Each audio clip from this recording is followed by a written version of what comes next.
Hi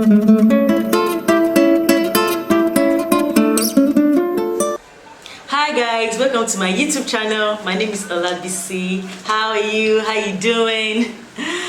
Today I'm going to be talking about the major reasons why you shouldn't be getting married. Yeah. Okay, let's just start already.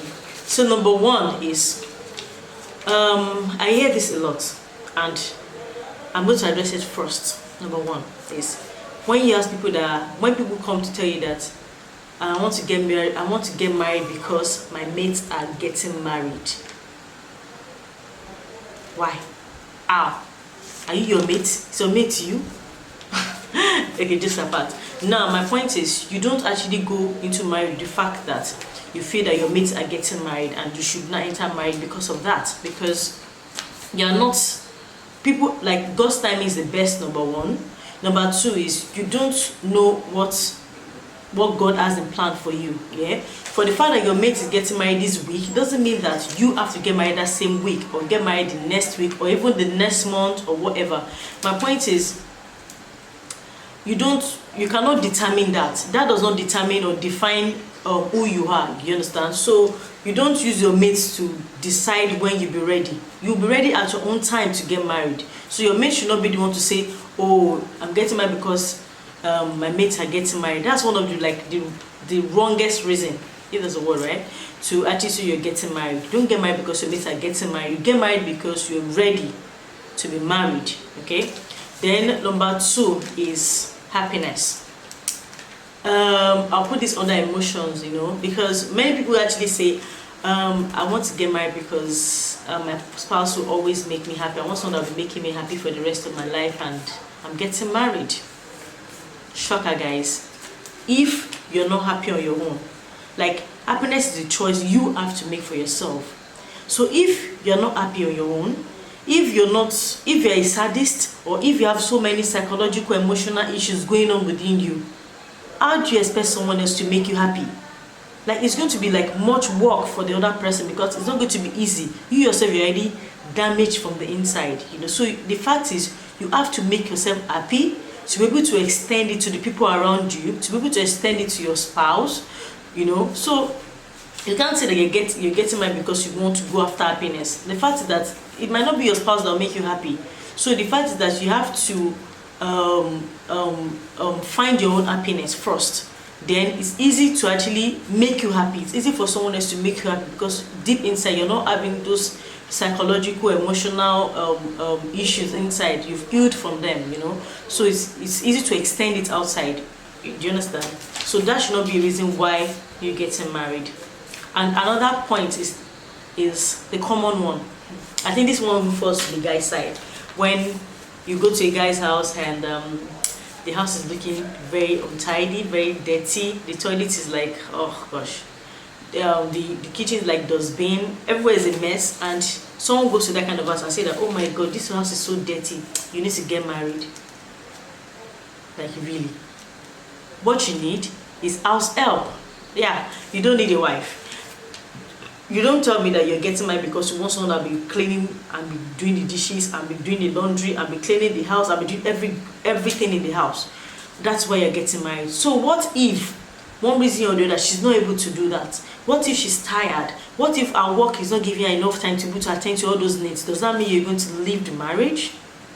Do you understand? So you don't actually go into marriage with the sense or the mind that I want someone to take care of me, like do all those chores for you. That's why you're getting married. That would be a wrong reason to get married. So my point is, you can get those services outside. You can get a laundry person to do your clothes. You can get a cleaner to come in to clean your house or wash the plates. You can get a chef to cook for you. So if that's why you're going to marriage, you see, you really don't need it. Just pay for all those people and they will sort your problem. So this takes me to the fourth point, which is procreation. And I feel that you shouldn't actually go into marriage with the intention that, the major reason for going to marriage is that I want to have children. That's why I want to get married. Reason because there are cases where you plan that, oh, I want to have children and all that, and what if you guys are not able to have children immediately or have children for some years? You know, God's time is the best, and God has reason for everything, you know. So you can't actually go with the mind that, oh, I want to start having children. Does that mean that if there's a delay for whatever it is the reason might be, whether medically or whatever, does that mean you're going to actually leave the marriage? Because that's actually your major reason for going to the marriage. I'm not saying that you shouldn't plan to have a family. It's a good reason, you know. You want to have a family, you want to have children to call your own, but you shouldn't say that's the major reason, because there are reasons, there are other things that might make you to say, or that might make you guys not to have children immediately. So does that mean that you'll be tired of the marriage already when you're not able to achieve that major reason why you're going into it? So I don't think it's a reason enough for you to say, oh, I want to get married because I want to go and start having children. Please, they do surrogates, you know. So what I'm just trying to say is that you don't have to make that your major reason for going into marriage. Okay, now if you're the kind of person that comes to say that, oh, I'm a private person, I want privacy, my brother, my sister, don't bother getting married. Yeah, because once you're getting married, yeah, you give up the right to privacy, because you have somebody that will always be in your space. You have somebody that will always be with you, share everything with you, you know, you do almost everything together. So what is privacy? Like, you've given up that right. So you shouldn't be saying that, oh, you're getting married and you have it in your mind that you want privacy. No. Or how can you even make it work? Is it that you call your spouse and say, oh, hello, please don't come home for 1 week, I want privacy. I want to even know how you walk your way around it. Like, it's not just possible. Okay, you can't just say you want privacy when you're married. There's no privacy anymore. That's it. Then another reason or another thing is, if you know you're not mature minded, like, I cannot overemphasize this. If you know you're not mature minded. Now when I say that's mature minded, it has nothing to do with your age now. It's basically about your mindset, like your thought, the way you settle situations, the way you reason things, the way you do things. Like, mind you, someone that is actually 20 or 19 years old can actually be more mature than someone that is even 30 years old, you know. So it's actually not about the age. Age is just the number, you know. It's about you, like, getting, like, when you're prepared, like when you're ready to settle things, when you're ready to learn to forgive, when you're ready to communicate. Not like maybe you and your spouse will have issues and you're the baby, you're forming baby in the every time you're always falling baby in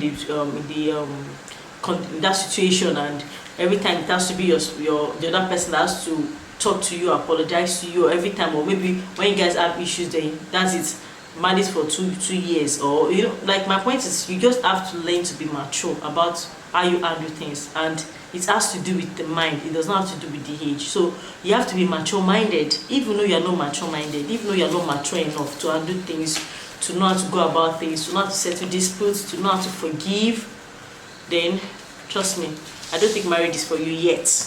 You have to work on yourself before you can say you're ready for marriage. So this brings me to the end of this vlog, and I hope you enjoyed it, and I also hope you learned a few things. And also I'm hoping that you can also come to the comment section and tell me what you think, additional points, or the one you think is not point enough. Just come to the comment section, just let's chat. And also don't forget to subscribe and like it and share it, and click on the notification bell so that every time I post a video, you'll be the first to know. Thanks for watching to the end, guys. Bye. Tell me recorded. Why? Scream.